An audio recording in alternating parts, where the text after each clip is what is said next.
Sistem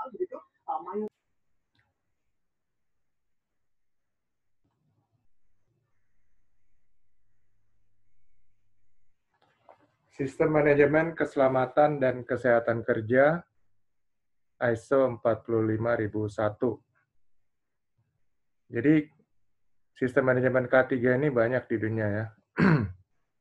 Salah satunya adalah ISO 45001. Sebelumnya kita sering mendengar adanya OSAS. OSAS 18001. Nah, semenjak munculnya ISO 45001, OSAS ini udah nggak pernah kedengeran lagi ya.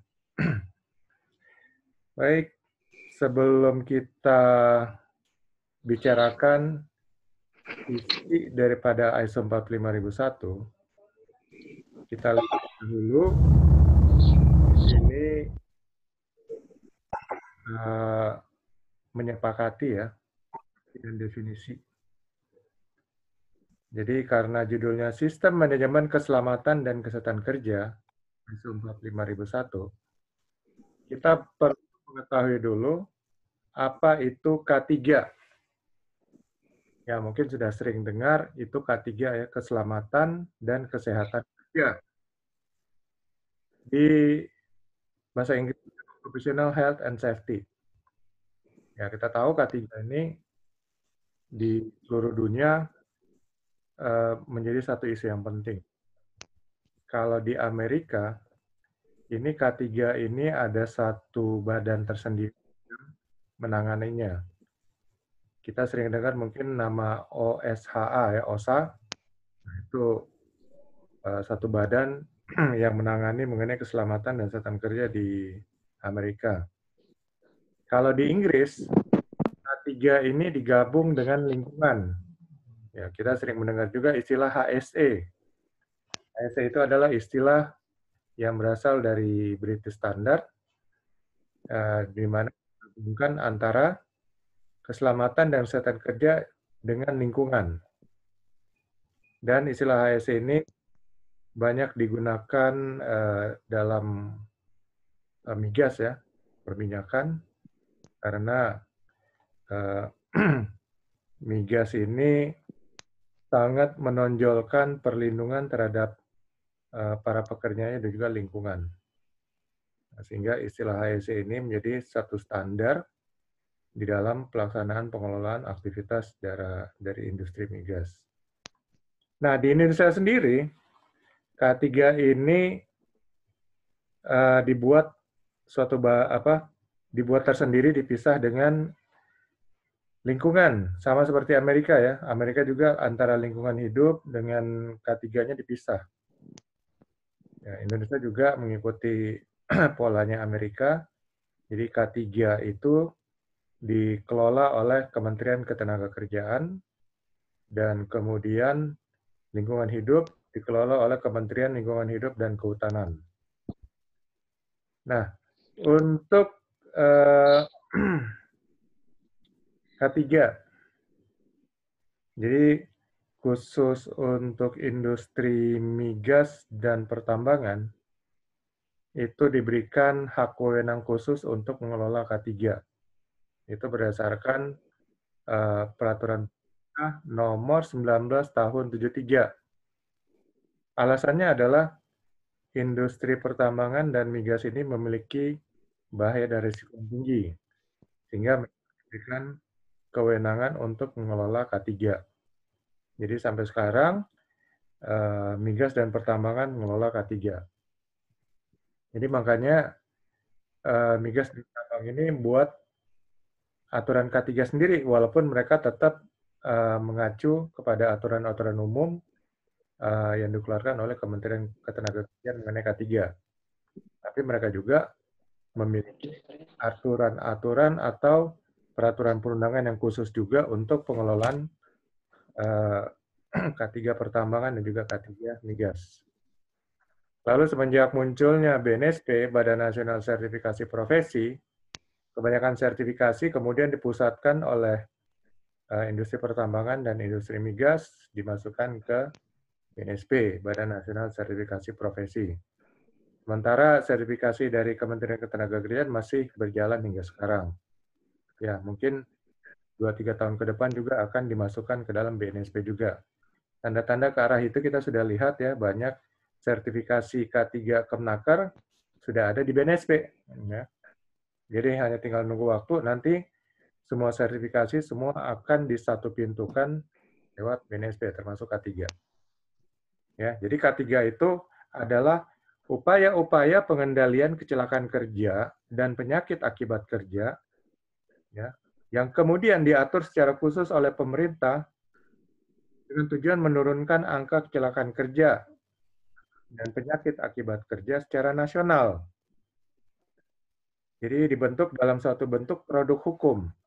Sehingga di sini ada kekuatan yang memaksa untuk organisasi dan perusahaan untuk menerapkan K3. Dan kalau tidak menerapkan sesuai regulasi pemerintah, tentu akan ada sanksi. Jadi K3 di Indonesia tidak hanya menjadi standar, tapi menjadi suatu produk hukum. Ya.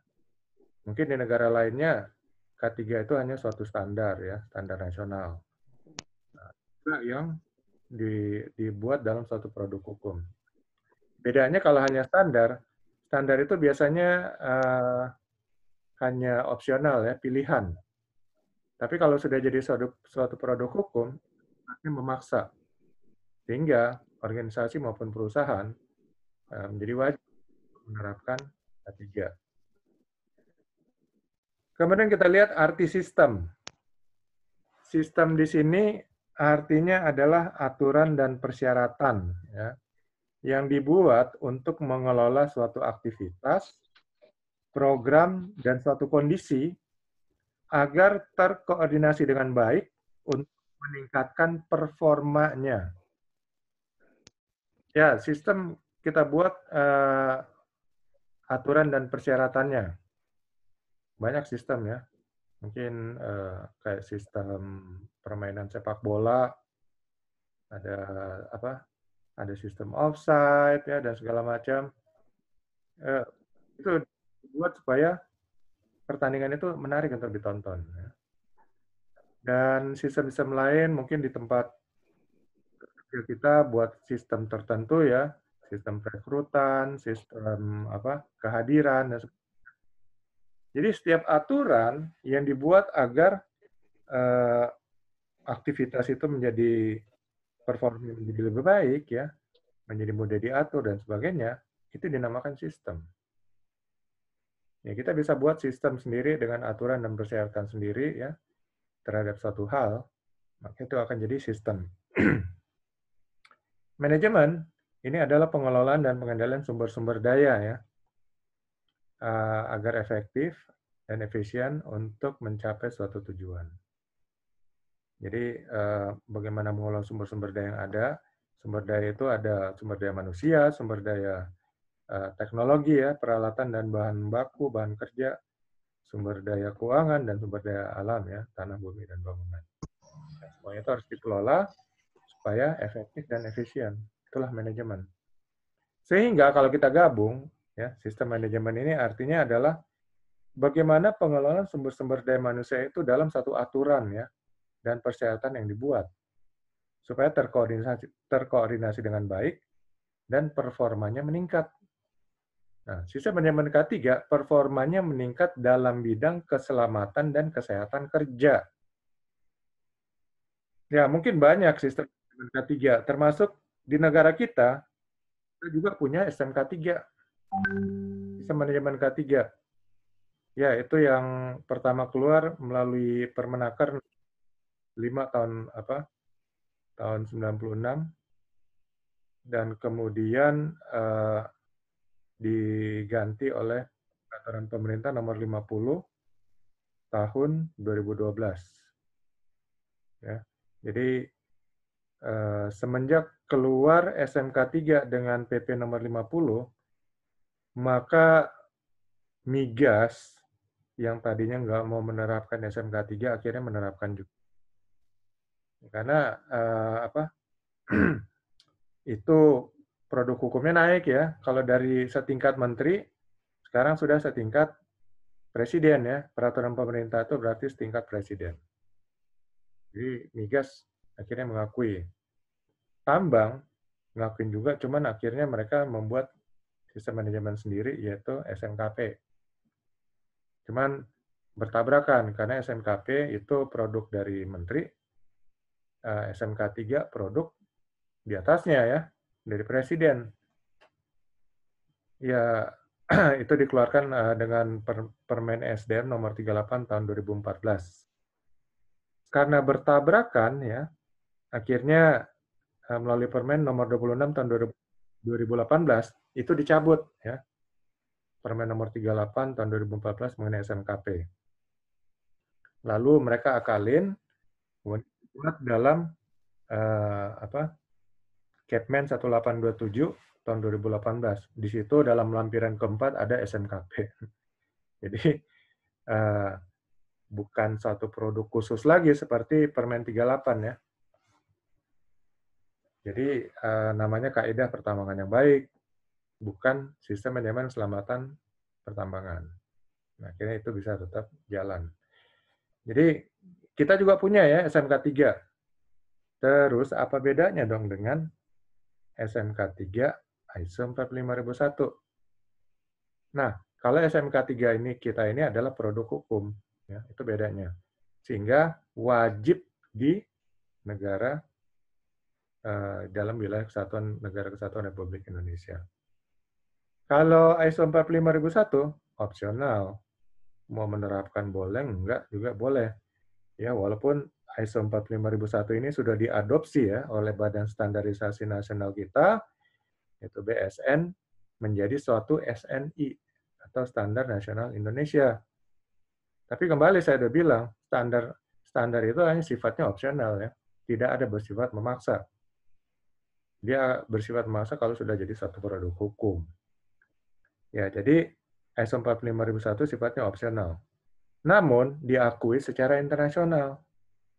Nah, kalau perusahaan punya mitra dengan luar negeri, ya nampaknya perlu menerapkan ISO 45001. Atau biasanya ada investasi luar masuk ke Indonesia, mereka selain menerapkan SMK 3 PP 50 juga akan menerapkan SMK 3 ISO 45001. Kemudian ISO 45001 ini kenapa dia muncul gitu ya? Oke, sejarahnya adalah kita mundur ke belakang sekitar tahun 90-an. Saat itu ada permintaan dari beberapa pengusaha ya, beberapa pengusaha beberapa negara, saat mereka akan investasi ke suatu negara, mereka perlu memikirkan mengenai K3. Kenapa? Karena kalau terjadi kecelakaan kerja, lalu perusahaan mitra mereka di negara tersebut ditutup atau izinnya dicabut, maka investasi mereka pasti hilang. Ya. Dan ini risikonya sangat tinggi, sehingga mereka memerlukan suatu produk standar yang akan meyakinkan mereka bahwa sistem manajemen K3 atau pengelolaan K3-nya itu sudah bagus ya, sudah sesuai standar internasional. Nah, maka mereka butuh produk seperti itu. Lalu mereka datang ke IOS. IOS ini International Organization of Standardization, salah satu badan di bawah PBB, ya, yang membuat produk-produk standar untuk diberlakukan secara internasional. Mereka minta, tolong dong kami untuk bikinin suatu standar untuk manajemen K3. Ya. Lalu IOS bilang, wah, kalau berhubungan dengan K3, itu kayaknya lebih relevan ke ILO, katanya. Oh, itu International Organization, atau organisasi buruh internasional. Ya, salah satu badan juga di bawah PBB. Nah, para pengusaha ini datang ke ILO. Mereka minta ILO membuat satu sistem manajemen K3 ya, yang akan diakui secara internasional. Lalu ILO ini menyanggupi ya. Oke, mereka akan buat. Info ini bocor kedengaran sama lembaga-lembaga sertifikasi. Lalu lembaga-lembaga sertifikasi internasional ini ya seperti SGS, ya, DNV, TUV. Ini mereka mengajak beberapa badan standarisasi nasional untuk bertemu. Kemudian tahun 96 mereka bertemu di Swiss, ya, di Jenewa, Swiss. Dan mereka kemudian membuat suatu tim kerja, ya, tim komite untuk merumuskan suatu standar internasional, ya, mengenai sistem manajemen K3. Kemudian tim ini yang merupakan anggota dari beberapa lembaga sertifikasi internasional, ya, dan juga beberapa badan standarisasi nasional beberapa negara. Indonesia kebetulan nggak ikut, ya. Cuman ada badan standarisasi nasional dari Malaysia, kemudian dari beberapa negara Asia, Afrika, dan Eropa yang ikut. Nah, 3 tahun mereka bekerja, tahun 99 mereka mengeluarkan draft, ya, final draft, yaitu mengenai SMK3. Kemudian akhirnya finalisasi tahun 99 juga, keluarlah namanya OSAS 18001. Jadi OSAS 18001 itu bukan standar official resmi yang dibuat oleh IOS, ya, IOS, International Organization of Standardization, tapi dibuat oleh beberapa lembaga sertifikasi dan badan standarisasi beberapa negara untuk mengantisipasi adanya kebutuhan untuk sistem manajemen K3. Nah, OSAS ini langsung dipublikasikan dan cepat, ya, karena dipublikasikan oleh lembaga-lembaga sertifikasi yang kredibel, sehingga mereka juga punya cabang di seluruh negara di dunia. Jadi orang langsung kenal OSAS, ya. Tahun 99 diperkenalkan, setahun kemudian udah banyak orang perusahaan atau organisasi yang menerapkan OSAS 18001. Nah, bagaimana dengan ILO? ILO baru menyelesaikan tugas mereka tahun 2001. ILO lalu mengeluarkan OHSMS, Occupational Health and Safety Management System. Tapi jeblok, ya, karena keburu orang mengenal OSAS dan sudah pakai OSAS. Ya, jadi akhirnya OHSMS ini mati prematur, ya, tidak sempat berkembang. Lalu para penggagas OSAS ini minta ke IOS untuk segera diresmikan OSAS ini menjadi standar resmi di bawah bendera ISO. Lalu International Organization of Standardization atau IOS ini bilang, loh, kami nggak enak karena masih ada standarnya ini ILO. Dan akhirnya setelah di lobby-lobby, ILO akhirnya mengizinkan sekitaran tahun 2012. Nah, lalu semenjak itu dibuatlah suatu tim komite untuk merumuskan suatu SMK3. Ya, OSAS ini sebenarnya kebanyakan diambil dari BS 8800, ya, British Standard 8800. Nah, ISO 45001 ini sebagian juga mengambil standar-standar yang sudah ada di OSAS. 2015 mereka buat draft finalnya, lalu draft finalnya kemudian dipublikasikan, tapi ada kendala teknis sehingga final draft ini baru benar-benar disahkan, ya, tahun kira-kira 2017. Lalu kemudian setelah final draft dikeluarkan, tidak ada masukan lagi, mereka kemudian meresmikan, ya, secara resmi ISO 45001 ini tanggal 12 Maret, ya, tahun 2018. Jadi resmi, ya, dipublikasikan, dan bagi yang sudah menerapkan OSAS 18001 ada waktu 3 tahun untuk beralih ke ISO 45001, ya, sampai 2021. Setelah itu OSAS akan dihilangkan lah ceritanya. Jadi sudah berganti dengan ISO 45001.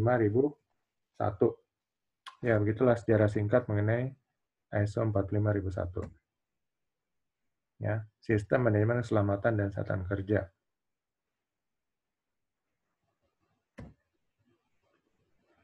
2,34 juta pekerja meninggal 2 juta terkait dengan masalah kesehatan yang buruk akibat pekerjaan.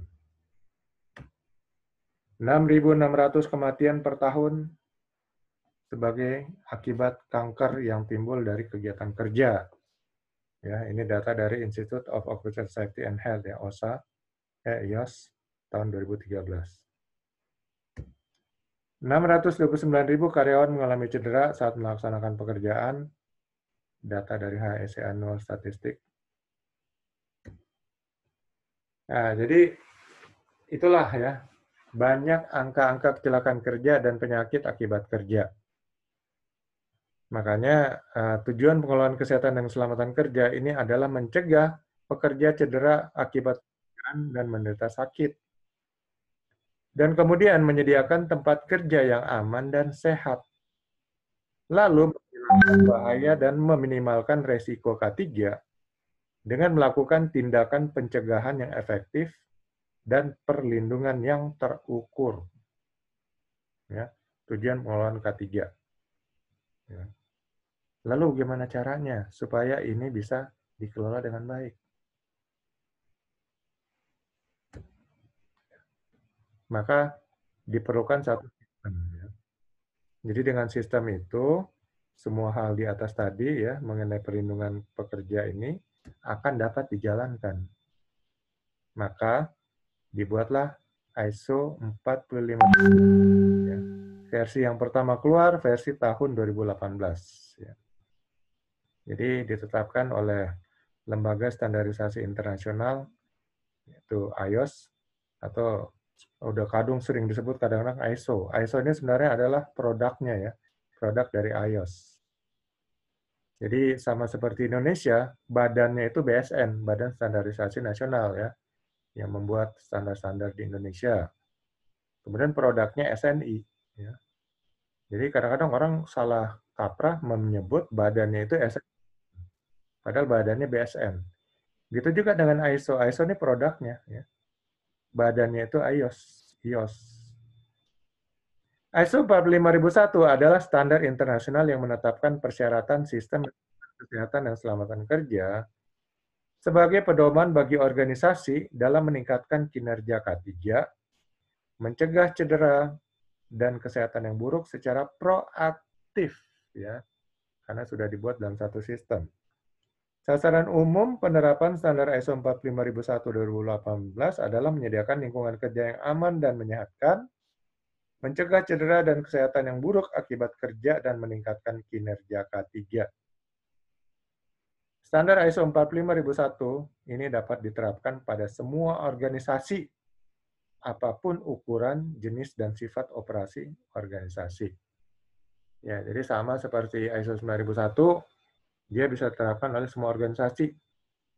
Ya, semua perusahaan, baik UMKM, perusahaan kecil, menengah, maupun sampai perusahaan besar.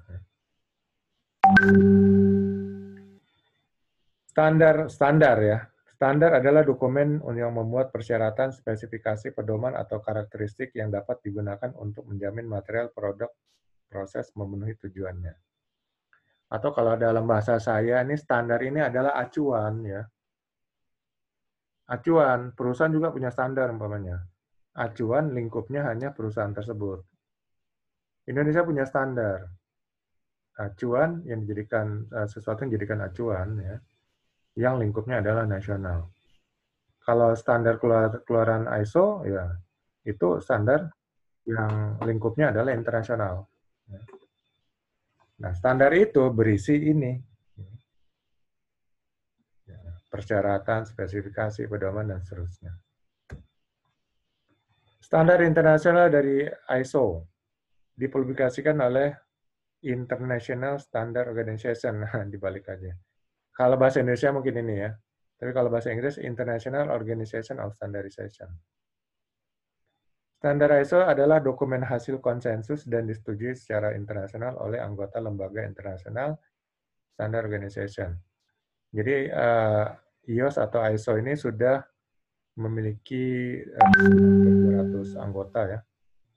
Jadi anggota-anggota yang menjadi anggota juga untuk PBB gitu. Proses standarisasi atau perumusan, penerbitan, dan penetapan standar dilaksanakan oleh TC atau Technical Committee. Ya, jadi setiap akan membuat satu produk, mereka akan membuat satu technical committee. Seperti juga waktu membuat ISO 45001 dibentuklah satu TC ya, atau technical committee-nya. ISO ini berdiri tahun 47, basisnya di Jenewa, Swiss. Anggota ini data 2 tahun lalu ya. Sekarang sudah hampir 200 negara. Terdiri atas 250 technical committee. Jadi technical committee ini anggotanya adalah anggota-anggota dari IOS dari seluruh negara ya, yang jadi anggota, termasuk dari Indonesia. Mengembangkan dan mempublikasikan standar internasional, dan sudah lebih dari 20.000 sekarang standar internasional ya, meliputi aspek bisnis dan teknologi. Ini standarnya banyak ya, lingkungan 14.001, keamanan pangan 22.000, mutu, dan kemudian keamanan informasi 27.001. Nah, sekarang kita lihat apa sih manfaat penerapan ISO 45001 2018. Yang pertama tentu meningkatkan kinerja, keselamatan, dan kesehatan kerja secara sistematis. Ya. Jadi sistematis, kenapa sistematis?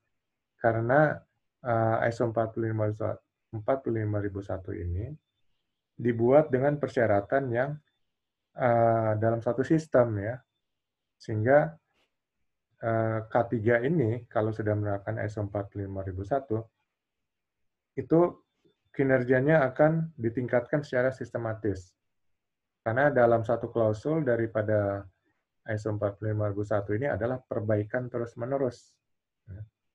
Jadi maksud secara sistematis ini akan terukur ya.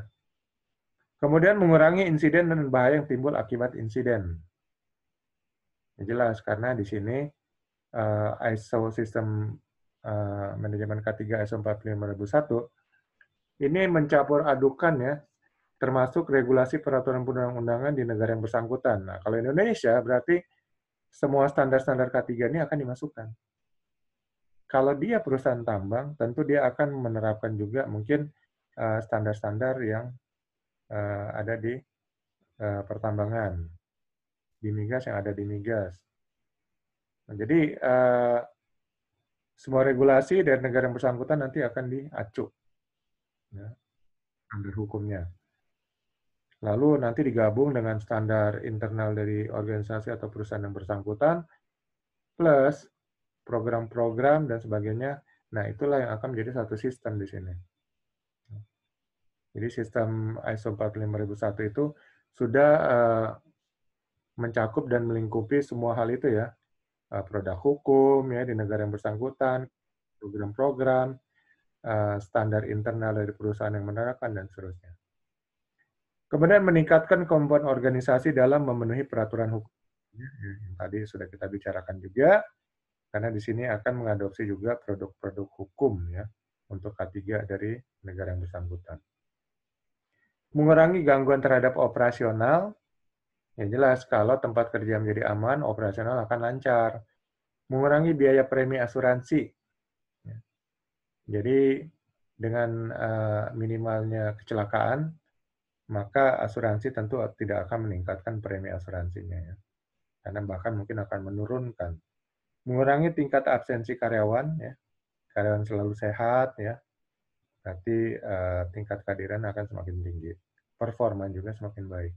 Memperoleh pengakuan dan reputasi dari pihak yang berkepentingan ya. Jadi diakui, bahkan diakui secara internasional, sehingga akan meningkatkan brand image juga ya bagi perusahaan. Faktor-faktor kunci keberhasilan sistem manajemen kesehatan dan selamatan kerja SMK3 ISO 45001. Pertama adalah kepemimpinan ya, leadership, komitmen dari seorang leader ya, atau top manajemen, tanggung jawab dan akuntabilitas dari manajemen puncak. Ini kunci ya. Tanpa turun tangan daripada top manajemen puncak, suatu sistem apapun baiknya ya, dan berkomitmen apapun, semua karyawan untuk menerapkannya tidak akan bisa jalan. Yang kedua adalah manajemen puncak mengembangkan, memimpin, dan mempromosikan budaya dalam organisasi yang mendukung hasil yang diharapkan dari sistem manajemen K3. Jadi ngasih contoh dulu manajemen puncak ya. Karena namanya pemimpin, semua orang akan melihat pemimpin ya. Kalau pemimpinnya semangat ya, menerapkan sistem manajemen K3 ISO 451, tentunya timnya dan juga seluruh karyawan akan support dari bawah. Kemudian yang ketiga, pelaksanaan komunikasi yang efektif dalam organisasi maupun ke pihak eksternal. Ya, hal penting yang ketiga adalah komunikasi. Karena biasanya komunikasi ini merupakan celah untuk terjadinya suatu insiden ya. Biasanya orang sebut miskomunikasi. Komunikasi ini ya nggak hanya komunikasi dua arah ya antara dua orang, tapi komunikasi multi arah ya dalam satu meeting. Jadi meeting-meeting tertentu ya untuk menyatukan persepsi dan sebagainya itu merupakan bagian komunikasi. Safety talk ya, pre-start meeting checklist segala macam itu semua merupakan bagian dari komunikasi. Training K3 dan sebagainya itu merupakan komunikasi. Ya. Kemudian apa? Gambar-gambar ya, poster-poster untuk K3 itu merupakan komunikasi. Kemudian yang keempat, konsultasi dan partisipasi pekerja ya, dan apabila ada perwakilan pekerja. Jadi dengan partisipasi dari pekerja maupun serikat pekerja, maka keselamatan dan kesehatan kerja itu akan berjalan dengan performa yang terbaik. Yang kelima, alokasi sumber daya yang diperlukan untuk memelihara sistem manajemen K3. Jadi untuk memelihara sistem manajemen K3 ini diperlukan juga sumber-sumber daya. Nah, sumber daya itu diambil dari mana? Ya tentu dari karyawan atau organisasi atau perusahaan yang bersangkutan ya. Jadi mungkin sementara mereka menangkap kerja. Ini dari setiap departemen harus ada yang mengelola SMK3 ya di departemen yang bersangkutan. Lalu departemen-departemen lainnya juga mempunyai orang yang ikut ditunjuk untuk mengelola K3 di departemennya. Lalu semuanya ini difasilitasi oleh umpamanya Departemen HSE ya, yang akan menjadi fasilitator untuk semua departemen dalam hal K3. Kemudian kebijakan K3 yang keenam ya, yang kompatibel dengan tujuan strategis dan arah organisasi secara umum. Jadi kebijakan ini menjadi dasar pijakan ya daripada suatu organisasi atau perusahaan untuk bidangnya. Nah, dalam hal ini bidang K3 ya. Jadi dengan adanya bidang K3, ini merupakan sudah mewakili komitmen manajemen, ya, arah strategis organisasi, kemana arahnya dalam hal K3, yang nanti akan diterjemahkan masing-masing departemen juga untuk ikut searah dengan kebijakan K3 dari organisasi. Sehingga K3 ini akan bersama-sama satu tujuan, satu arah, sehingga kalau suatu yang searah ini tentu kekuatannya akan berlipat ganda gitu ya. Jadi kebijakan K3 inilah yang mempersatukan semua unsur dan sumber daya dalam organisasi untuk bersama-sama menerapkan K3 dan meningkatkan performa K3 organisasi. Yang ketujuh, proses-proses yang efektif untuk mengidentifikasi bahaya, mengendalikan resiko K3 dan memanfaatkan peluang K3. Jadi di sini HIRA ya, identifikasi bahaya penilaian resiko, ini merupakan salah satu proses ya. Nah, di sini identifikasi bahaya penilaian resiko ini juga dipersingkat dengan pengendalian resiko K3 dan memanfaatkan peluang K3. Ya, kita tahu High Level Structure, HLS ya, tahun 2015 yang juga diterapkan di semua sistem manajemen, termasuk yang kita sudah bicarakan di sistem manajemen mutu. Ini bagaimana sekarang fokusnya kepada pengendalian risiko K3 dan bagaimana memanfaatkan peluang K3. Kalau sistem manajemen mutu, bagaimana mengendalikan risiko mutunya dan kemudian memanfaatkan peluang mutu. Di sini K3 fokusnya. Jadi apa saja risiko-risiko K3? Ya, kecelakaan kerja, insiden, ya penyakit akibat kerja. Ini pengendaliannya. Ya, masuk ke identifikasi bahaya dan penilaian risiko. Kemudian peluang-peluang K3 ya. Jadi peluang-peluang K3 itu bagaimana dengan K3 ini meningkatkan performa organisasi ya. meningkatkan mutu produk barang dan jasa dan sebagainya, karena tempat kerja menjadi aman, sehingga performa karyawan pun bisa meningkat. Nah, itu merupakan salah satu peluang K3 yang perlu dimanfaatkan oleh organisasi, sehingga apa? K3 ini akan menjadi salah satu pendorong untuk meningkatkan performa organisasi dan juga peningkatan mutu produk barang dan jasa organisasi. Ya, ada hubungannya, ada linknya antara K3 dengan mutu dan juga performa dari organisasi. Nah, proses-proses ini yang harus diefektifkan ya. Kemudian yang kedelapan, evaluasi kinerja dan pemantauan sistem manajemen K3 secara berkelanjutan untuk meningkatkan kinerja K3. Jadi setelah semua proses itu dijalankan, maka akan ada evaluasi ya. Lalu ada juga pemantauan sistem manajemen K3-nya, sehingga kinerja K3 itu bisa ditingkatkan ya, berkelanjutan atau continual improvement ya, atau perbaikan terus-menerus. Inilah konsep PDCA atau yang di Jepang dinamakan Kaizen ya. Jadi bagaimana setiap proses yang ada itu ditingkatkan dan kemudian diperbaiki terus-menerus. Sehingga performa sistem manajemen K3 mungkin awalnya biasa-biasa saja. Tapi dengan adanya perbaikan berkelanjutan ini, lama-lama performa K3 organisasi atau perusahaan itu akan meningkat ya, menjadi luar biasa, dan tentunya dengan performa K3 meningkat, akan meningkatkan juga performa organisasi atau perusahaan secara keseluruhan, dan meningkatkan juga performa mutu produk barang atau jasa perusahaan secara keseluruhan. Yang kesembilan, integrasi sistem manajemen K3 ke dalam proses-proses bisnis organisasi. Ya, salah satu hal yang ditekankan dalam high level structure ya, keluaran tahun 2015, yang diterapkan ke dalam semua sistem manajemen adalah bagaimana identifikasi semua proses bisnis yang ada di organisasi. Nah, nanti semua proses ini akan diintegrasikan sistem manajemen K3.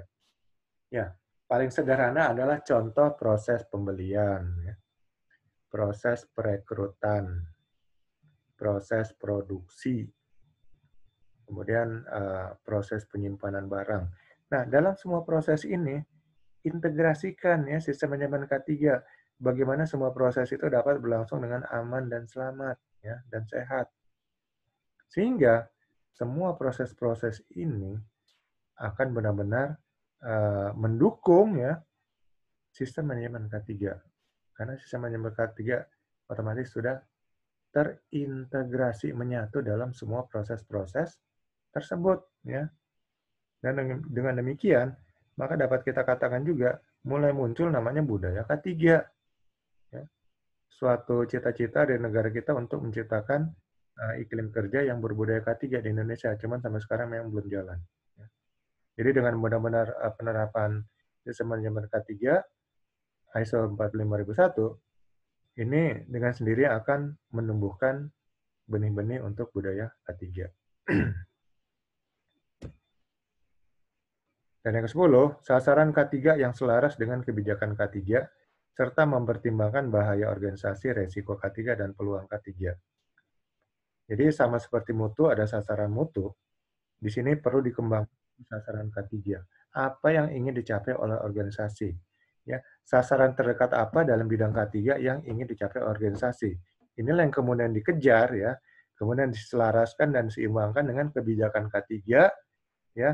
Kemudian sasaran ini juga mempertimbangkan bahaya-bahaya yang ada dalam organisasi, resiko-resiko K3 organisasi, dan peluang-peluang K3 yang sudah kita bicarakan itu ya, untuk meningkatkan performa organisasi dan juga performa mutu produk barang dan jasa dari organisasi. Jelas ya. Jadi sistem manajemen K3 ini benar-benar akan berhubungan dengan semua hal ya. Sasaran K3 yang tercapai, performa organisasi yang meningkat, dan kemudian performa produk barang dan jasa organisasi juga meningkat.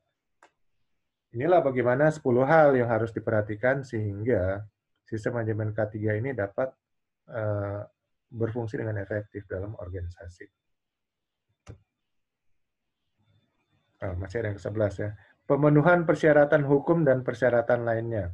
Ya, tadi saya sudah katakan bahwa SMK 3 ISO 451 ini mengadopsi persyaratan hukum ya di negara yang bersangkutan.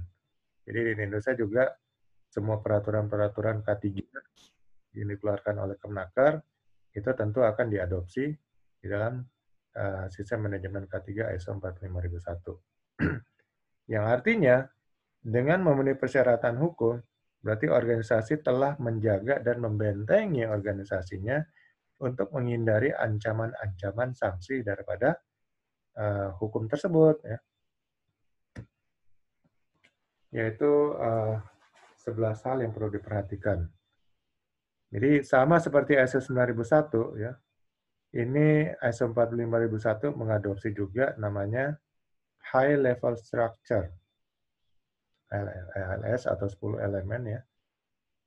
Dulu namanya Annex SL, kemudian tahun 2019 dirubah jadi Annex L. Jadi standar-standar sistem manajemen ISO tersebut semuanya memiliki struktur yang berbeda. Lalu ISO mengembangkan Annex SL yang menetapkan keseragaman ya dalam struktur. Strukturnya dinamakan High Level Structure. Teks yang secara umum digunakan dalam standar sistem manajemen dan definisi-definisi. Ya, jadi high level structure itu ada 10 elemen ya. 3 elemen pertama ini merupakan definisi-definisi, ruang lingkup, dan sebagainya. Persyaratannya dimulai dari elemen keempat. Ini dia. High level structure, Annex SL, sekarang berubah menjadi namanya Annex L. Ada 10 klausul. Yang pertama ruang lingkup ya. Ruang lingkup untuk ISO 45001 sistem manajemen K3. Ya, apakah akan diterapkan dalam seluruh organisasi atau sebagian organisasi ya. Dan kemudian ruang lingkup sistem manajemen dipakai ya, keseluruhan klausul, keseluruhan persyaratan, atau mungkin ditambah dengan standar-standar lainnya. Nah, ini semuanya masuk ke dalam ruang lingkup. Acuan normatif, ini regulasi apa yang diacu ya. Selain ISO 45001, mungkin ada regulasi lainnya yang dapat menunjang sistem manajemen K3 ISO 45001. Di sini jelaskan. Kemudian istilah-istilah definisi yang dipakai dalam sistem manajemen K3 ISO 45001. Ya, ini tiga standar ini tidak masuk, tiga klausul pertama ini tidak masuk dalam persyaratan. Nah, persyaratan untuk sertifikasi, ya, ini mulai masuk ke klausul 4 sampai ke 10. Ya, klausul 4 konteks organisasi, klausul 5 kepemimpinan, klausul 6 perencanaan, klausul 7 dukungan, klausul 8 operasi, klausul 9 evaluasi kinerja, dan 10 perbaikan. Ya, ini persyaratannya mulai dari klausul 4 sampai klausul 10. Inilah bagian-bagiannya ya.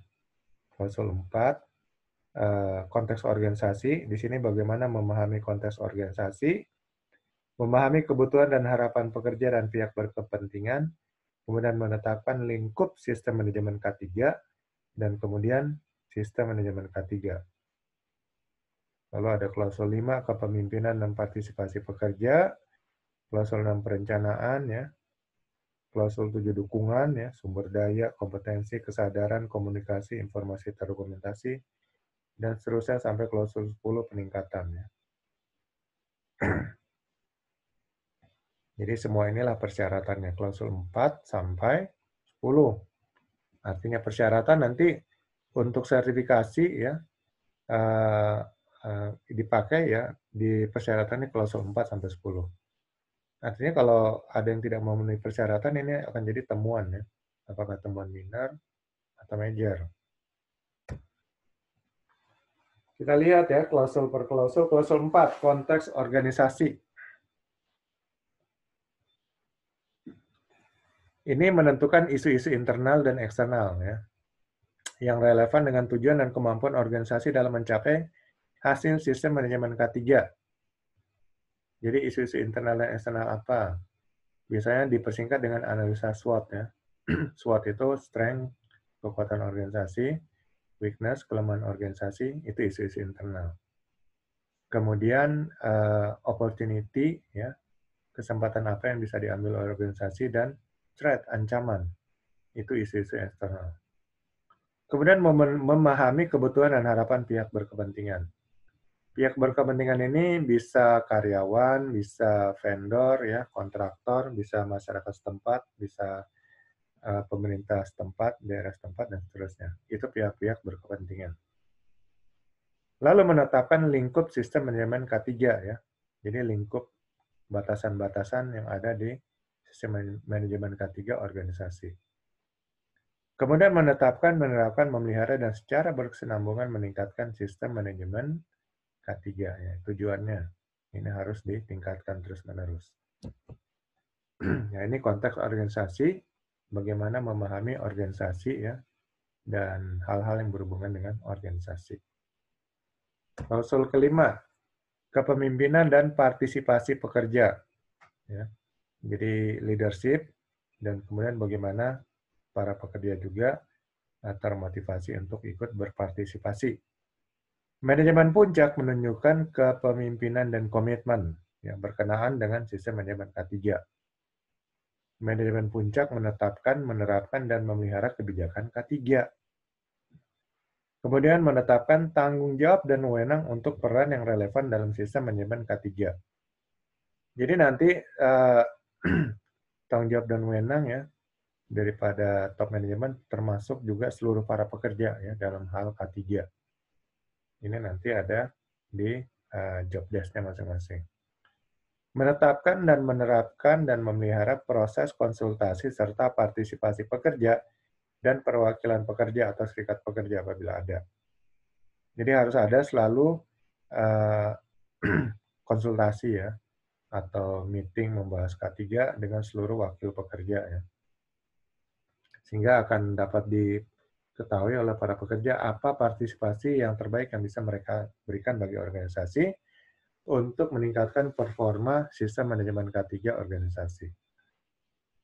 Ya, ini klausul kelima, kepemimpinan, bagaimana pemimpin top manajemen, ya, kemudian head-head departemen menunjukkan kepemimpinannya untuk bersama-sama mengajak seluruh pekerja berpartisipasi meningkatkan performa sistem manajemen K3 organisasi. Kemudian klausul yang keenam, perencanaan. Di sini menentukan risiko dan peluang, ya, dengan mempertimbangkan isu-isu dalam konteks organisasi, persyaratan pihak berkepentingan, dan lingkup sistem manajemen K3. Jadi kembali kita berhadapan dengan risiko, ya, bagaimana risiko dikendalikan, kemudian peluang-peluang yang ada terkait K3, bagaimana peluang-peluang ini dapat dimaksimalkan, ya, untuk dapat meningkatkan performa K3 organisasi dan juga performa organisasi secara keseluruhan. Organisasi harus menetapkan, menerapkan, dan memelihara suatu proses untuk identifikasi bahaya yang sedang berlangsung dan proaktif, menilai resiko dan peluang, serta tindakan pengendaliannya. Jadi, menerapkan suatu proses untuk identifikasi bahaya. Jadi di sini bagaimana identifikasi bahaya itu dikelola, ya.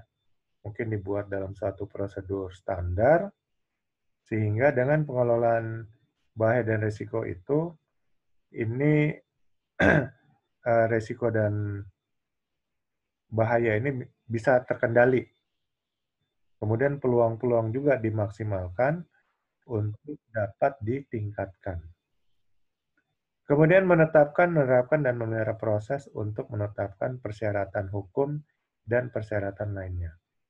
Jadi untuk identifikasi regulasi peraturan perundangan K3, itu juga kalau bisa dibuat dalam satu prosedur, ya, agar proses itu bisa terkendali. Lalu di sini maksudnya persyaratan lainnya, apakah ada organisasi ikut dalam suatu asosiasi atau apa, ya, yang ada syarat-syarat K3-nya juga. Nah, ini nanti diterapkan juga, ya, dan dipelihara proses-prosesnya. Kemudian menetapkan tujuan K3 dan rencana tindakan pencapaiannya. Ya, inilah perencanaan, ya, dalam bidang K3. Sehingga dengan perencanaan ini, arah organisasi ini menjadi jelas ya, searah juga dengan kebijakan K3 organisasi. Kemudian klausul 7 dukungan. Dukungan ini terutama berbicara mengenai sumber-sumber daya. Sumber-sumber daya untuk penerapan sistem manajemen K3 yang harus ditentukan dan disediakan. Kemudian menetapkan memenuhi persyaratan kompetensi yang dibutuhkan.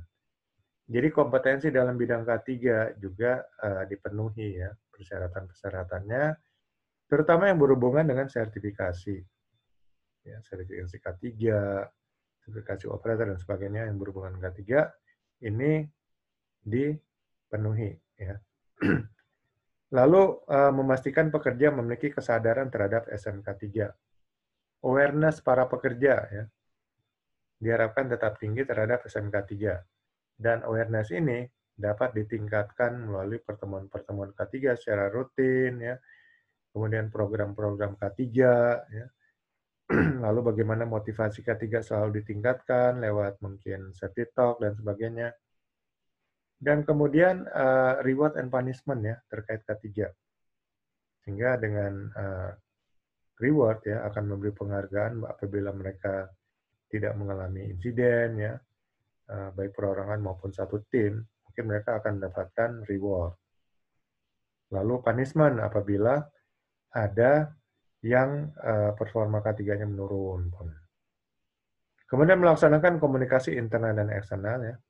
Internal dalam lingkup organisasi, eksternal berarti dengan pihak-pihak luar dari organisasi.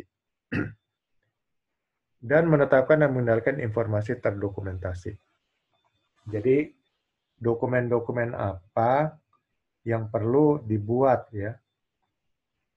Kemudian umpamanya disediakan SOP apa, prosedur-prosedur apa yang perlu disiapkan, ini dimasukkan dalam informasi terdokumentasi.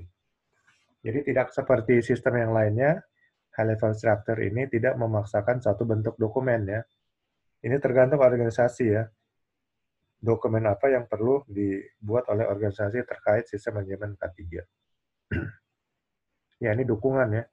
Berarti dukungan semua sumber-sumber daya untuk mensukseskan penerapan SMK3 ISO 45001 dan peningkatan performa SMK3 ISO 45001 bagi organisasi. Kemudian klausul ke-8, operasional atau operasi. Organisasi harus merencanakan, menerapkan, dan mengendalikan dan memelihara proses untuk memenuhi persyaratan sistem manajemen K3 dan klausul 6 ya. Klausul 6 perencanaan tadi. Jadi di sini SOP untuk operasional ya, harus dibuat. Di mana SOP ini juga sebagian besar agar setiap aktivitas pekerjaan itu dapat dilangsungkan dengan aman dan selamat. Kemudian menetapkan, menerapkan, dan memelihara proses untuk menghilangkan bahaya dan pengurangan risiko K3. Ya, ini tadi SOP di aktivitas K3 itu dapat berlangsung dengan aman, sehat, dan selamat ya, dan menghilangkan bahaya dan risikonya. Kemudian organisasi harus menetapkan proses pelaksanaan dan pengendalian perubahan sementara dan permanen yang mempengaruhi kinerja K3. Jadi kembali di sini, management of change ya, atau manajemen perubahan. Ya, terkait kinerja atau performa K3. Jadi manajemen perubahan ini perlu mengantisipasi mungkin ada regulasi-regulasi yang ada, kemudian kejadian-kejadian yang mendadak seperti contohnya sekarang mengenai wabah seperti ini ya.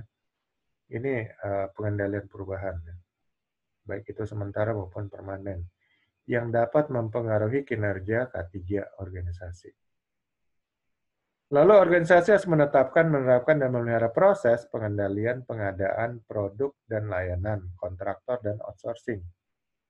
Jadi di sini SOP untuk pembelian mungkin ya, ini harus diatur dan dikelola supaya tidak salah beli, ya, salah spesifikasi, kemudian tidak salah memilih kontraktor dan outsourcing. Organisasi menetapkan, menerapkan, dan memelihara proses untuk mempersiapkan dan menanggapi situasi darurat yang potensial. Jadi, membentuk tim penanggulangan keadaan darurat, ya, membentuk emergency response plan, ya, membuat prosedur keadaan darurat dan sebagainya, ya, untuk antisipasi situasi keadaan darurat yang berpotensi muncul, gitu ya. Ya, ini klausul ke-8 mengenai operasional dari organisasi. Isinya adalah bagaimana mengelola operasional organisasi termasuk perencanaan yang dibuat dalam klausul 6 ya. Sehingga semua bahaya dan risiko itu bisa terkendali, perubahan-perubahan yang akan mempengaruhi kinerja K3 bisa terkendali, kontraktor, pembelian barang dan segala macam itu bisa terkendali, dan juga keadaan darurat itu bisa terkendali dalam operasional organisasi atau perusahaan. Klausul 9, evaluasi kinerja. Ya, jadi setelah semua proses dilaksanakan, akan ada evaluasi. Menetapkan, menerapkan, dan memelihara proses pemantauan, ukuran, analisis, dan evaluasi kinerja. Jadi ada prosedur untuk pemantauan, pengukuran, analisis, dan evaluasi kinerja. Agar pemantauan, pengukuran, dan analisa serta evaluasi kinerja ini dapat dilaksanakan dengan efektif, ya, dengan menerapkan satu prosedur yang standar. Ya. Lalu menetapkan, menerapkan, dan memelihara proses, mengevaluasi kepatuhan terhadap persyaratan hukum dan persyaratan lainnya. Jadi kembali, legalitas benar-benar diperhatikan oleh sistem manajemen ISO 45001 ya. Kepatuhan terhadap persyaratan hukum. Jadi semua regulasi K3 dan semua izin perizinan ya, ini harus benar-benar dipelihara oleh organisasi ya. Jadi dengan sistem ini semuanya sudah terkontrol ya untuk penerapan regulasi peraturan perundangan K3, perizinan-perizinan yang terkait dengan K3 ya. Ini semua sudah diakomodir oleh sistem manajemen K3 ISO 45001. Kemudian melakukan audit internal pada interval yang direncanakan. Nah, di klausul 9 ini juga ada audit internal. Jadi interval yang direncanakan bisa dibuat apakah 6 bulan sekali atau setahun sekali. Nanti ada tinjauan manajemen juga ya, dibuat interval yang sama dengan audit internal. Sehingga selesai audit internal, data-data audit internal akan masuk ke manajemen untuk melakukan tinjauan ya, sistem manajemen K3 organisasi dan mengkomunikasikan hasil tinjauan manajemen. Jadi klausul 9 ini evaluasi semua kinerja yang telah dilakukan terkait sistem manajemen K3, sehingga dengan semua data-data ini akan mempersiapkan organisasi untuk memasuki klausul 10 yaitu peningkatan atau perbaikan. Ya. Klausul 10 adalah peningkatan, improvement, menentukan peluang perbaikan dan melaksanakan tindakan untuk mencapai hasil sistem manajemen K3, menetapkan, menerapkan, dan memelihara proses pelaporan, penyelidikan, dan mengambil tindakan terhadap insiden dan ketidaksesuaian. Jadi ada SOP untuk insiden dan ketidaksesuaian ya, terhadap persyaratan sistem manajemen K3 ini. Dan kemudian secara berkesinambungan meningkatkan sistem manajemen K3. Ya, inilah konsep PDCA, sehingga akhirnya semua aktivitas itu akan ditingkatkan. Ya. Semua proses-proses akan ditingkatkan. Sehingga dengan peningkatan semua proses, itu akan memperbaiki performa organisasi dalam bidang keselamatan dan kesehatan kerja. Inilah 10 klausul ya, high level structure, Annex L, ya, sekarang istilahnya Annex L, yang diterapkan juga dalam sistem manajemen K3 ISO 45001. Dan semua sistem manajemen nanti mengacunya kepada structure ini, Annex L ya.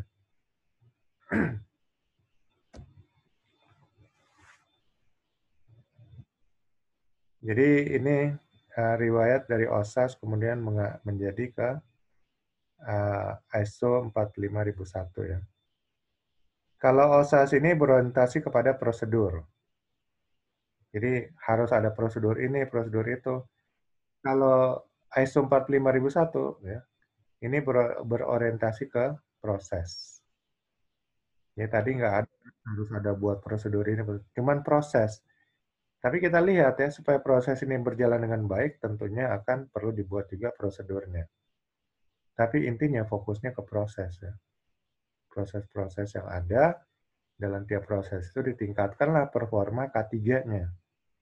Kalau prosedur, berarti ditingkatkan prosedurnya. Nah, kalau proses, ini akan mempengaruhi performa K3 organisasi. Kalau prosedur, ya belum tentu ya. Karena mungkin prosedur yang makin bagus, prosesnya belum tentu bagus gitu. Ya, jadi sekarang lebih tepat memang orientasinya ke proses. Jadi kalau dulu OSAS juga implementasi melalui ketersediaan prosedur dan umumnya terdokumentasi. Kalau ISO 45001 implementasi proses berdasarkan pendekatan PDCA cycle ya. Plan, do, check, act. Jadi setiap operasional itu harus direncanakan dulu ya, kemudian dilakukan, baru dievaluasi dan kemudian diperbaiki. Ya, ini siklus plan PDCA ya. Plan, do, check, act. Inilah yang menjadi acuan sekarang dalam Annex L ya. Jadi inputnya adalah dari konteks organisasi, isu-isu internal dan eksternal, kebutuhan dan harapan pekerja dan pihak berkepentingan masuk ke sini, PDCA. Di sini ada perencanaan, dukungan, operasional, evaluasi kinerja dan peningkatan. Lalu dikendalikan oleh kepemimpinan dan partisipasi pekerja. Dan ini akan cycle ya. Plan, do, check, act. Kembali, plan lagi, dievaluasi, dilakukan lagi, evaluasi lagi, dan perbaiki lagi. Sehingga akan terjadi perbaikan terus-menerus. Lalu outputnya akan menghasilkan keluaran yang diinginkan dari sistem manajemen K3 ISO 45001 ya. Jadi rencanakan, lakukan, periksa, dan tingkatkan konsep PDCA. Tahapan umum implementasi ISO 45001 tahun 2018. Ya, menetapkan dan mengkomunikasikan kebijakan kesehatan dan keselamatan kerja oleh berupa komitmen manajemen puncak, kemudian menentukan resiko dan peluang dengan mempertimbangkan konteks organisasi dan persyaratan pihak berkepentingan ya, termasuk hal yang legalitas. Yang ketiga, mengidentifikasi bahaya K3 dan merencanakan tindakan pengendaliannya, yaitu mitigasi atau pengurangan resiko. Kemudian menetapkan sasaran-sasaran K3 dan menyediakan sumber daya untuk sistem manajemen K3. Lalu keenam, menyusun pengendalian operasional bagi pihak internal dan eksternal. Yang ketujuh, menetapkan apa yang harus dipantau, apa yang harus diukur, dan apa yang harus dianalisa.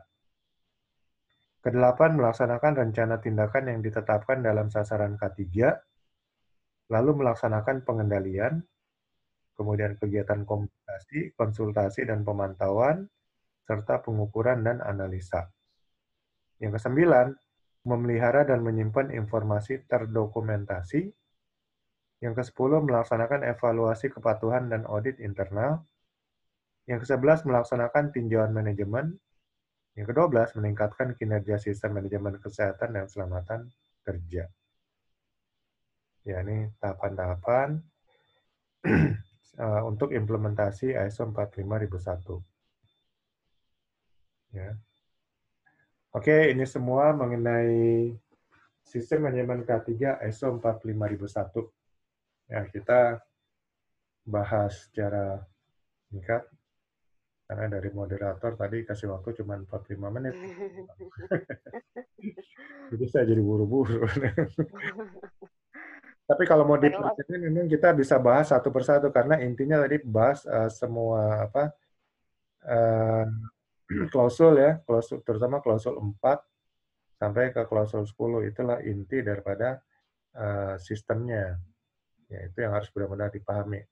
Tapi kalau sudah memahami masing-masing isi dari klausul 4 sampai 10, ya tentunya kita sudah bisa memahami secara keseluruhan sistem manajemen K3 dari ISO 45001. Ya, oke. Besok jangan lupa webinar kebijakan K3 ya, jam yang sama. Baik, saya serahkan kembali kepada moderator. Baik, terima kasih Pak Mario. 45 menit tadi memang terbilang terlalu singkat sih Pak untuk materi kita yang memang benar-benar hektik banget ini. Jadi kita masuk ke sesi diskusi ataupun tanya jawab. Bapak-bapak atau ibu sekalian bisa langsung meng-unmute audionya untuk bertanya kepada coach kita Pak Mario, atau mungkin bisa juga dengan di chat di room chat kita. Kalau ada yang bertanya dipersilahkan. Ini sudah ada sih Pak pertanyaan dari Bapak Muhammad Robi Fajar. Apa sih sebenarnya perbedaan yang signifikan antara SMK 3 dan ISO 45001 Pak? ISO 45001 itulah SMK 3 ya, Sistem Manajemen Keselamatan dan Kesehatan Kerja. SMK 3 banyak bentuknya. Indonesia punya SMK 3 ya. Itu yang ditetapkan oleh Peraturan Pemerintah Nomor 50 Tahun 2012.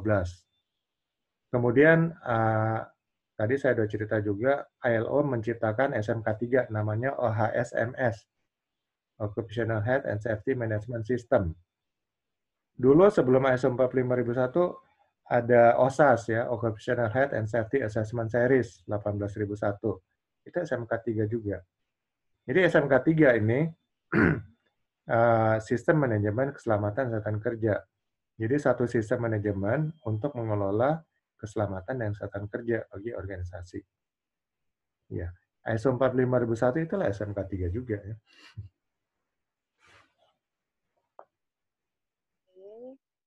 Itu gimana Pak Muhammad Robi? Maksudnya Pak untuk SMK 3 untuk peraturan yang 50 tahun 2012 Pak? Perbedaannya? Ya. Ini ya, dulu kita pertama punya SMK 3 itu Permenaker nomor 5 tahun 96. Ya. Indonesia negara kedua di Asia yang punya SMK 3. Yang pertama Jepang. Jadi dulu saya diceritain langsung oleh Pak Pongki almarhum ya, di AK3 umum. Dia salah satu yang merumuskan SMK 3 di Indonesia. Jadi mereka studi banding dulu nih. 2 orang dari PNK 3 Kemnaker, 2 orang dari Sukovindo. Nah, yang satu dikirim ke Amerika, mempelajari SMK 3 di Amerika, satu ke Inggris, yang satu ke Jerman, yang satu ke Australia. Setelah mereka pulang, 3 bulan mereka studi banding, pulang mereka merumuskan. Draft final langsung diserahkan ke Menteri Tenaga Kerja, dan kemudian keluarlah Permenaker nomor 5 tahun 96. Indonesia negara kedua di Asia yang punya SMK 3. Nah, lalu SMK 3 kita dicontek oleh Malaysia, oleh Singapura. Ya, mereka minta langsung draftnya, diminta, dikasihlah kopinya terpaksa ya, karena langsung mintanya ke Menteri Tenaga Kerja. Jadi kemudian mungkin mereka rubah-rubah sedikit SMK 3. Jadi kita ini termasuk yang hebat lah ya, nomor 2 di Asia yang punya SMK 3. Lalu SMK 3 kita itu kayaknya terkena serangan ya dengan Undang-Undang Nomor 13 Tahun 2003 ya, tentang Ketenagakerjaan. Karena di pasal 65 di Undang-Undang Nomor 13 Tahun 2003 itu menyebutkan bahwa SMK 3 itu wajib diterapkan oleh semua organisasi, dan detail mengenai SMK 3 nanti akan dijelaskan oleh peraturan pemerintah. Loh, kalau undang-undang udah bicara gitu, peraturan pemerintah, berarti menurut hierarkinya, SMK 3 kita itu ya karena berdasarkan Permenaker, batal dong, karena harus dijelaskan oleh peraturan pemerintah. Lalu peraturan pemerintah itu sendiri baru muncul tahun 2012, 9 tahun kemudian. Ya, dengan keluarnya peraturan pemerintah ini, maka otomatis Permenaker yang di bawahnya itu dicabut sudah ya. Jadi tidak berlaku lagi. Dan kemudian kenapa kita merubah Permenaker nomor 5 tahun 96 ini? Karena kita mengacu menyamakan isi SMK 3 kita dengan OSAS. Coba perhatikan, SMK 3 PP 50 itu nggak beda jauh dengan OSAS ya. Jadi sama pakai elemen mulai dari kebijakan, perencanaan ya, penerapan, lalu kemudian pengukuran dan evaluasi, lalu tinjauan manajemen. Jadi maksudnya mungkin pemerintah adalah supaya antara OSAS itu bisa diintegrasikan dengan SMK 3. Karena banyak perusahaan asing juga dipaksa menerapkan SMK 3 padahal mereka sudah menerapkan OSAS. Jadi mereka harus menerapkan dua-duanya. Ya itu ya, jadi SMK 3 kita PP 50 tahun 2012 itu nggak beda jauh dengan OSAS. Kalau OSAS itu yang dirancang berdasarkan British Standard BS 8800. Kebanyakan diambil dari situ. Lalu ISO 45001 sebagian dari OSAS juga ada diambil, tapi nggak semuanya. Nah, jadi istilahnya ISO 45001 ini adalah pengembangan dari OSAS yang sudah ada. Atau kalau dihubungkan dengan SMK 3 PP 50, ISO 45001 ini adalah pengembangan dari SMK 3 PP 50. Ya. Cuman sudah menerapkan high level structure ya, suatu konsep baru dari ISO dengan 10 elemen, 10 klausul. Ya gitu kira-kira bedanya. Terima kasih. Ada lagi nih Pak, pertanyaan dari Pak Muhammad Robi Fajar juga. Terkait data kecelakaan kerja, saya melihat angkanya sangat tinggi nih, tercatat menurut BPJS 147.000 kasus. Padahal tidak semua perusahaan melakukan pekerjaan merefer ke jam sostek atau BPJS. Nah, kalau ini dilaporkan secara real, mungkin akan lebih banyak lagi dari kasus yang telah tercatat. Nah, kira-kira ada nggak, Pak, regulasi khusus yang bisa mengikat para pelaku usaha agar melaporkan angka kejadian kecelakaan atau usulan apa yang bisa diusulkan kepada pemerintah agar bisa mendapatkan angka yang real terkait kecelakaan kerja? Regulasi udah ada, ya. Permenaker nomor 3 kalau salah tahun 98, itu setiap kecelakaan kerja itu wajib dilaporkan ya, dalam 1 kali 24 jam. Ya, namanya sudah produk hukum, kalau nggak melaporkan ya mungkin ada sanksinya. Cuma kan kalau perusahaan, kalau kecelakaannya hanya kecil, berarti ngapain dilaporin? Mungkin mikirnya gitu kan. Apalagi yang ngejar-ngejar penghargaan zero accident. Nggak bakalan, mau dilaporin. Makanya jangan ada penghargaan zero accident dah, itu mah bohong semua kayaknya. Karena nggak mungkin benar-benar zero accident. Ya. Pasti ada accident kecil yang nggak dilaporin. Nah, gitu. Karena ngejar itulah akhirnya mereka nggak mau ngelaporin kan. Kalau benar-benar mau zero accident itu harus diteliti benar-benar ya. Jadi wakil pemerintah itu harus datang sana ngecek benar nggak zero accident. Jangan-jangan jeroan lagi kita, jero-jeroan. Jeroan isi perut binatang. Jadi ya menurut saya sih zero accident itu nggak murni ya. Nggak mungkin lah. Kalau namanya, kecuali zero fatality, it's okay lah ya. Kalau fatality pasti rata-rata ngelaporin. Kalau zero fatality, it's okay, boleh kasih penghargaannya. Tapi zero accident, namanya accident, orang kegores gini aja dalam bekerja, itu accident toh. Nah, harusnya dilaporin. Ya kan? Jadi, ya itu sudah ada regulasinya Pak. wajib dilaporkan dalam 1 kali 24 jam.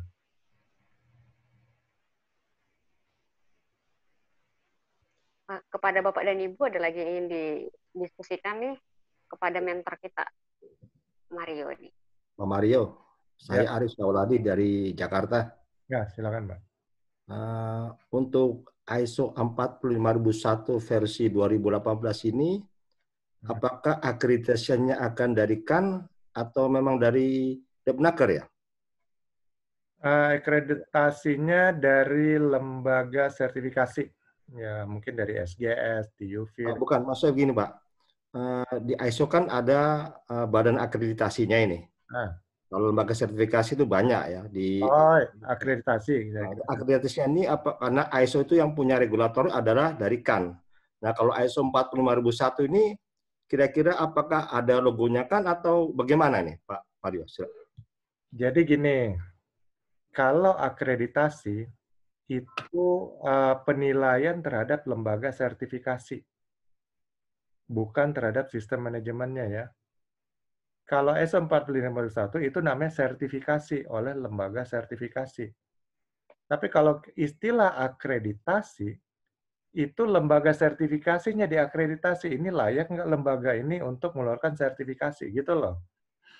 Jadi, lembaga akreditasi di Indonesia memang CAN ya, Komite Akreditasi Nasional. Cuman, kalau kita bicara standar luar negeri, ya orang ngacunya ke luar negeri ya. Pakai UCAS atau segala macam, itu UCAS dari Inggris dan sebagainya. Ya mereka lebih ngelihat yang berbobot itu mungkin yang dari situ gitu. Nah, kalau CAN sendiri biasanya mengakreditasi lembaga-lembaga sertifikasi untuk standar nasional Indonesia. Nah, ISO 45001 sudah jadi SNI. Jadi bisa juga diakreditasi lembaga sertifikasinya oleh CAN, lalu lembaga sertifikasi yang sudah diakreditasi oleh CAN bisa melakukan sertifikasi untuk SNI ISO 45001. Bisa Pak, jadi bisa dicantumkan juga lambang CAN-nya gitu. Terima kasih banyak Pak Mario. Sama-sama Pak.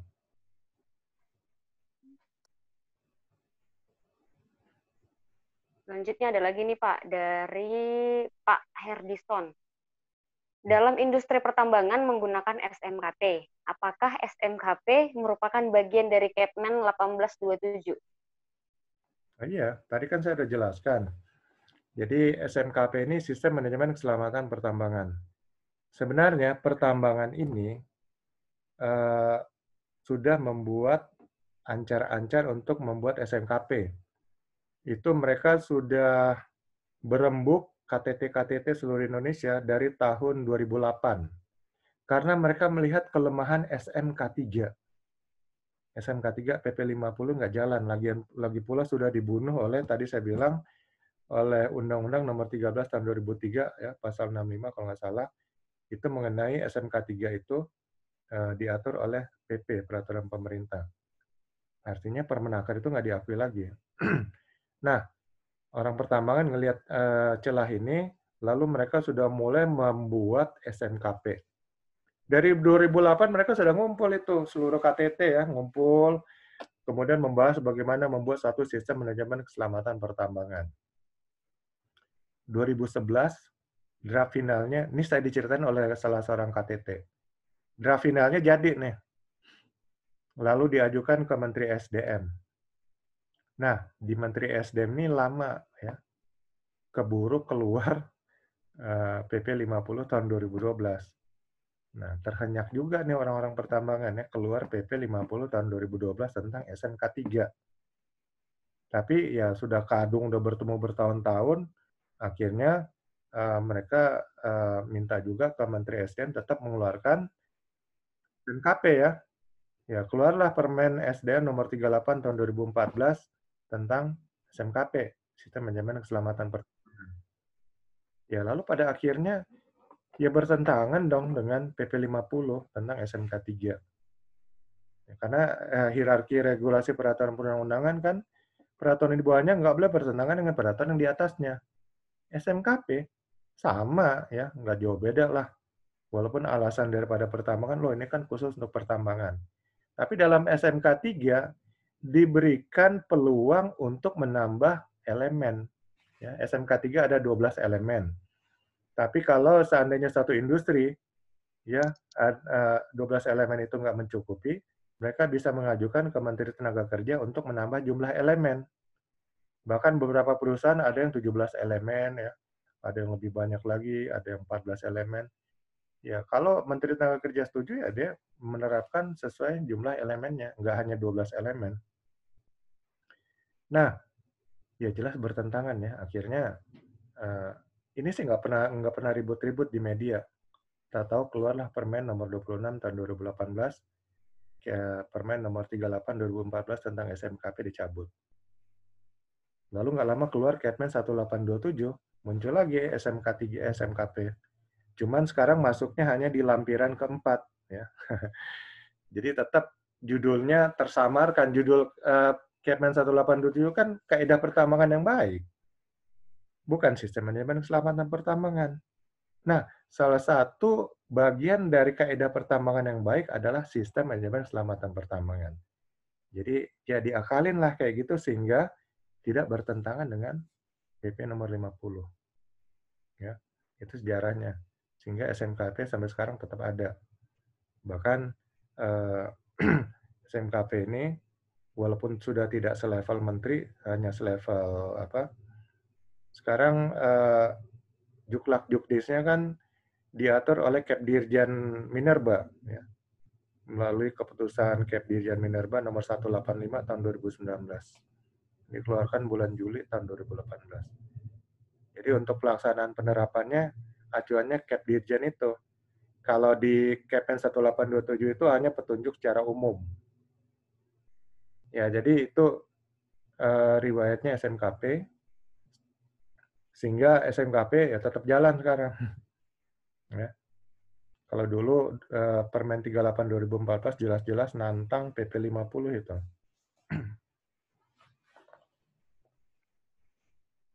Gitu Pak. Tadi pertanyaannya apa sih?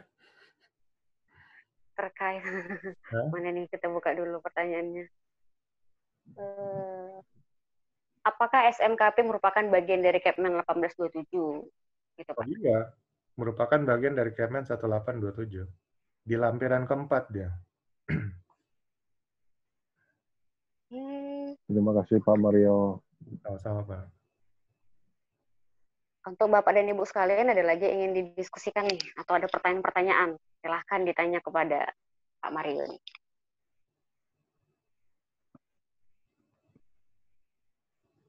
Ada lagi nggak?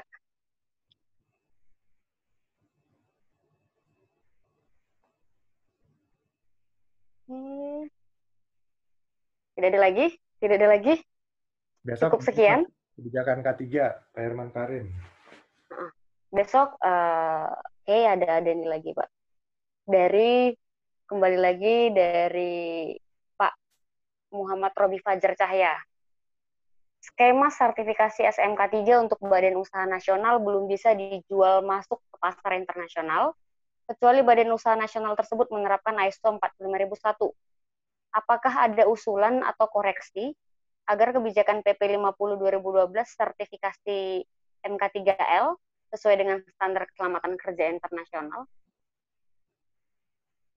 Pak Mario. Standar kerja internasional maksudnya standar seperti apa ini? Karena itu SMK 3 PP 50 itu sudah dibuat sesuai dengan standar internasional, dulu kan OSAS. Tapi sekarang standar internasional berubah lagi ya, pakai high level structure 10 klausul. Jadi kalau mau diintegrasikan sebenarnya bisa aja. Cuman kan nanti butuh bagaimana mengintegrasinya. Jadi butuh orang-orang yang memahami kedua sistem ini. Ya sebenarnya sudah memenuhi standar internasional untuk SMK 3 PP 50. Tapi tetap aja itu kan produk hukum, berlaku hanya di Indonesia. Nggak bisa berlaku di luar negeri. Mau dipaksakan dengan paksaan apapun, luar negeri jelas nggak ada yang mengakuinya. ya, tetap ya yang diakui untuk internasional itu ya sekarang saat ini ISO 45001. Mau kita bilang SMK 3 PP50 yang terbaik, pokoknya ini lengkap, ya orang luar nggak kenal. Apaan itu SMK 3 PP50, nggak tahu saya. Saya tahunya ISO 45001 ya. Ya, itulah gunanya pengakuan ya. Pengakuan untuk internasional ya dibuat oleh lembaga internasional juga. Pengakuan untuk dalam negeri yang dibuat oleh lembaga yang diakui oleh dalam negeri. Jadi mau dibuat dengan cara apapun, mau disamakan pakai 10 klausul juga, yang sistem manajemen K3 kita, tetap skopnya hanya berlaku secara nasional. Cuman maksudnya kemarin SMK 3 PP50 ini dibuat mirip OSAS supaya mudah diintegrasikan aja. Karena banyak perusahaan asing yang akhirnya mereka repot nih untuk integrasi antara SMK 3 Permenaker nomor 5 tahun 96 dengan OSAS karena beda jauh. Nah, kemudian dibuat SMK 3 berdasarkan PP50 sudah kompatibel dengan OSAS. Tapi baru dibuat muncul lagi model lain dari ini ISO-nya kan. Ya, nggak tahu nih pemerintah apa mau merubah lagi sesuai dengan high level structure 10 klausul atau tetap dengan PP50 itu. Artinya Pak, dalam pelaksanaannya apakah bisa diintegrasikan antara SMK 3 PP50 dengan ISO 45001 itu Pak? Oh bisa, bisa. Jadi semuanya itu bisa ya. Dulu aja waktu tahun 2000-an atau di bawah 2000 di mana masing-masing standar dari ISO ini masih beda-beda jauh, itu bisa diintegrasikan ya. Apalagi ini juga ya. Nanti tergantung bagaimana kita ngakal-ngakalinnya sehingga hal yang sama bisa disatukan ya. Kemudian hal yang sedikit berbeda gimana kita nyatukannya sehingga bisa terintegrasi. Ya, itu aja cara mengintegrasikan walaupun nanti SMK 3 PP50 ini masih menganut pada konsepnya OSAS. Sedangkan ISO 45001 sudah pakai high level structure ya, 10 klausul. Tapi kalau mau diintegrasikan, ya tetap bisa aja. Memang membutuhkan orang yang mampu bisa menyatukan ya antara dua sistem ini yang masih agak berbeda. Bisa Pak ya? Untuk audit itu sendiri Pak, atau gimana Pak? Gimana? Untuk auditnya sendiri. Audit. Gini ya, jadi kalau kita mau audit, kalau SMK 3 itu kan masih pakai 166 kriteria audit. Iya, betul Pak. Kemudian kalau ISO 45001 ya itu klausul keempat sampai klausul ke-10. Cuman persyaratan peraturan perundang-undangan kan itu diadopsi oleh ISO 45001. Nah, audit 166 kriteria audit itu bisa masuk ke dalam persyaratan perundang-undangan. Jadi ya di situ masuknya ya. Jadi bisa di-combine di situ. Terima kasih Pak atas penjelasannya. Kira-kira ada lagi yang ingin memberikan pertanyaan nih atau kasus atau diskusi kepada Pak Mario?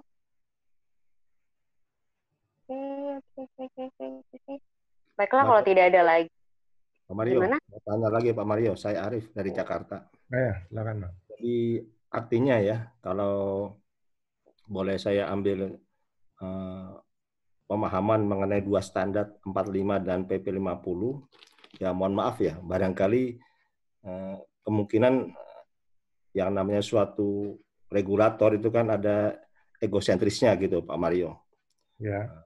Egosentris, sehingga mereka beranggapan bahwa kalau di wilayah kita ini harus ikuti aturan kita, tidak bisa aturan dari standar lain. Cuma nanti di sini akibatnya berdampak kepada yang user penggunanya, karena ini menyangkut masalah cost. Jadi kalau perusahaan misalnya saya kan juga butuhnya auditor dari badan sertifikasi, tapi dari luar, Pak Mario. Standar internasional dari Europe ya. Jadi kalau misalnya di perusahaan otomotif ya, itu terpaksa mereka menggunakan 2 standar untuk safety-nya 45 dan PP 50. Nah, kalau begini kira-kira bagaimana menyikapinya, Pak Mario? Terima kasih, Pak. Oke. Memang nggak mungkin ya standar luar itu menjadi satu-satunya standar di negara kita. Walaupun ISO 45001 itu sudah disahkan menjadi SNI ya, Standar Nasional Indonesia. Tapi kan ya, yang dilawan itu bukan standar juga, yang dilawan itu adalah produk hukum. Tetap ya, produk hukum itu menjadi kekuatan yang utama, bukan ego sentral. Itu memang produk hukum. Yang dilawan produk hukum, bukan standar. Jadi kalau standar ini kan saya bilang opsional. Tapi kalau produk hukum, ya itu sifatnya mengikat dan memaksa. Jadi SMK 3 kita, PP 50, itu produk hukum. Apalagi produk hukumnya sudah level atas ya, level presiden, ya, peraturan pemerintah. Sehingga itu yang wajib. Nah, ISO 45001 di negara kita ini hanya menjadi pelengkap, ya, opsional. Kalau memang dibutuhkan, ya itu diterapkan.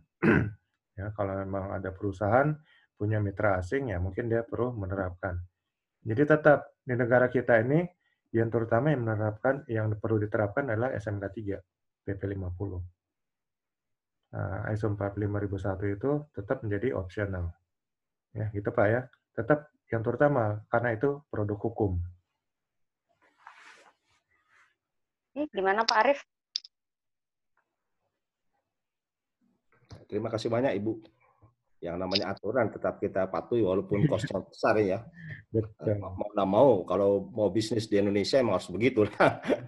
Kan khawatir nanti takut-takut jadi remove location, jadi dia pindah ke tempat lain, repot nanti itu. Terima kasih banyak Pak Mario. Selamat malam.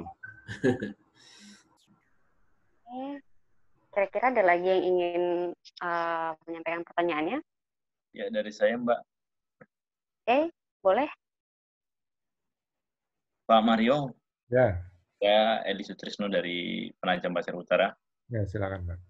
Saya kalau ISO itu kan anggotanya sampai 163 ya tadi saya bilang. Gimana, Pak? Tadi kan sampai menyampaikan bahwa anggota dari ISO ini sampai anggota apa tadi? ISO ya?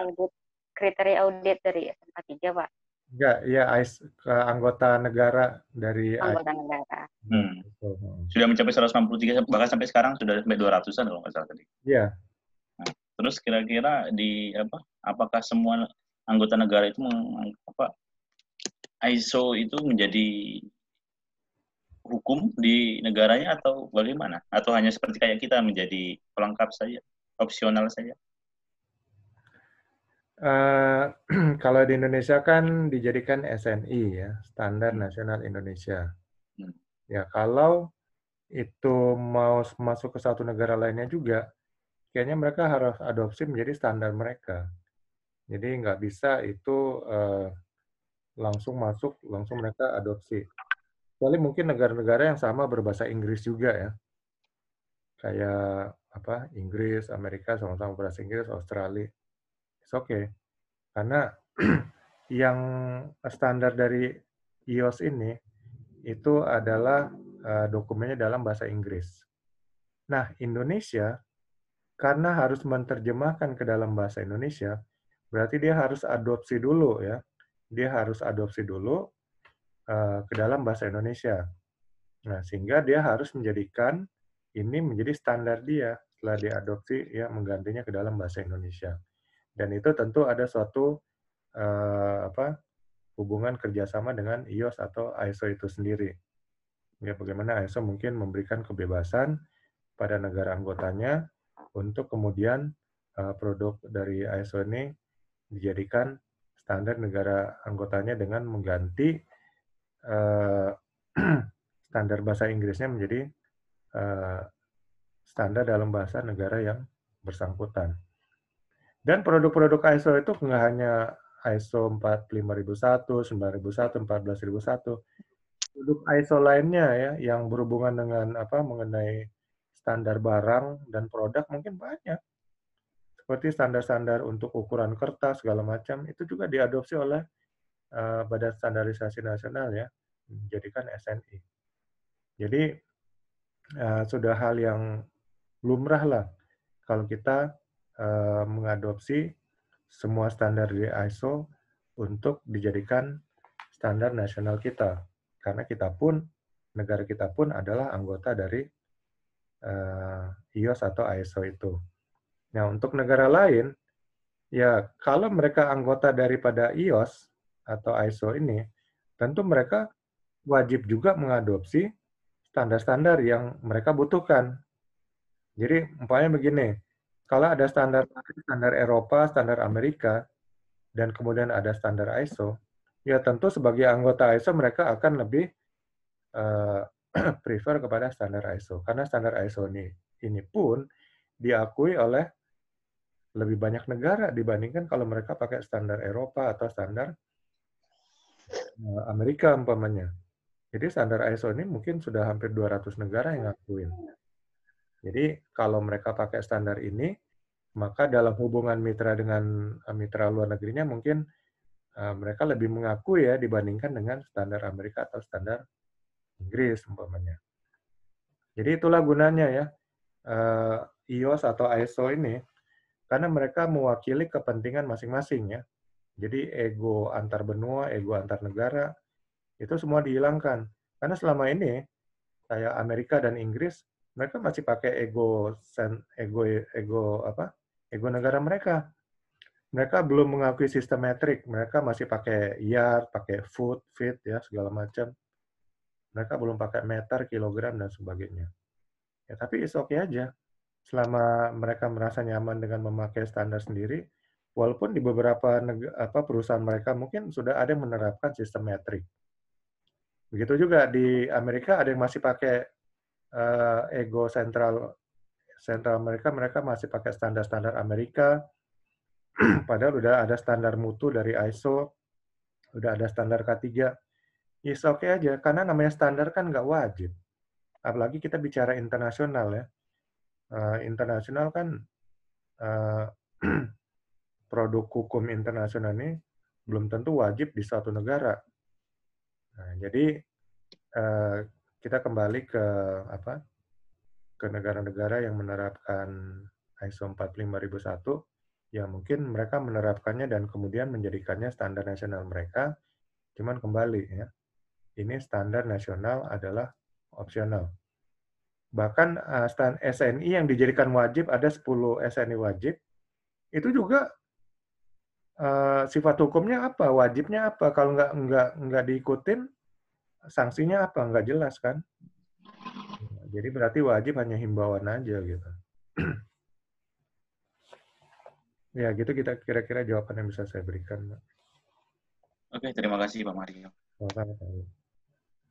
Oke, pertanyaan selanjutnya ada ini Pak. Di pertambangan, apakah SMK 3 PP 50 2012 juga wajib dijalankan selain SMKT yang ada di lampiran 4 Kepmen 1827? Ya, ini yang masih menjadi benturan hukum memang. Jadi, kalau PP 50 tahun 2012, itu kan hukumnya wajib ya bagi perusahaan yang memiliki karyawan 100 orang atau lebih, atau memiliki risiko kerja yang tinggi. Tambang, biar perusahaannya hanya 20 orang, tapi pasti di tambang itu risiko pekerjaan tinggi. Sehingga setiap kontraktor tambang itu sebenarnya wajib menerapkan SMK 3. Lalu muncul SMKP. SMKP tadinya produk dari hukum dari Menteri SDM. Cuman sekarang menjadi hanya lampiran daripada Kepmen 1827. Jadi, karena ini untuk perusahaan tambang, itu sifatnya wajib SMKP. Tapi, produk SMK 3 ini juga wajib. Nah, terus gimana? Ya, kembali semuanya kepada kebijakan di lapangan masing-masing. Ya. Pelaksana pengawasan untuk SMK 3 PP 50 itu dari Dinas Tenaga Kerja Provinsi setempat. Kalau mereka maksa untuk menerapkan ini, ya itu ada dasar hukumnya. Maka perusahaan tambang harus menerapkan. Kalau SMKP, nanti kembali ke pengawasannya daripada Kepala Inspektur Tambang atau Kepala Dinas SDM Provinsi setempat. Ya, itu diwajibkan juga. Terus mana yang mereka harus ikutin? Ya, kalau dua-duanya menyuruh, ya dua-duanya harus diikutin. Nah, tinggal bagaimana nanti nego-nego di lapangannya. Kan? Itu tergantung antara personalnya. Kalau pengawas ketenagakerjaannya maksa, pengawas dinas tenaga maksa, berarti dia akan menerapkan sanksi nanti. Jadi, kalau menurut berdasarkan sifat hukumnya, SMK 3 itu wajib bagi perusahaan pertambangan. SMKP wajib juga karena mereka industri pertambangan. Jadi sebenarnya keduanya wajib, makanya keduanya harus diterapkan. Nggak bisa salah satu. Ya, itu Pak ya kalau ditinjau dari sudut hukumnya.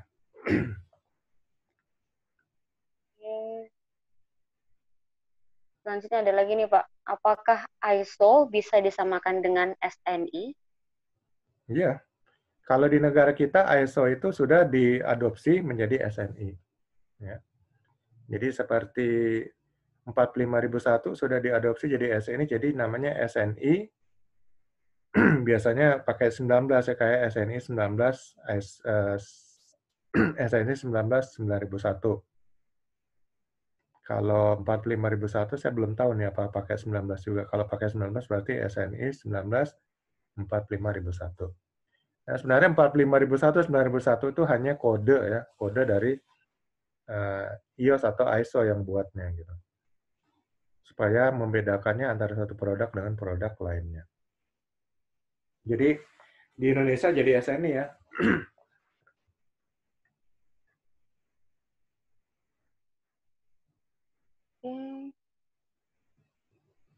Baiklah, apakah ada lagi yang ingin ditanyakan atau yang ingin didiskusikan?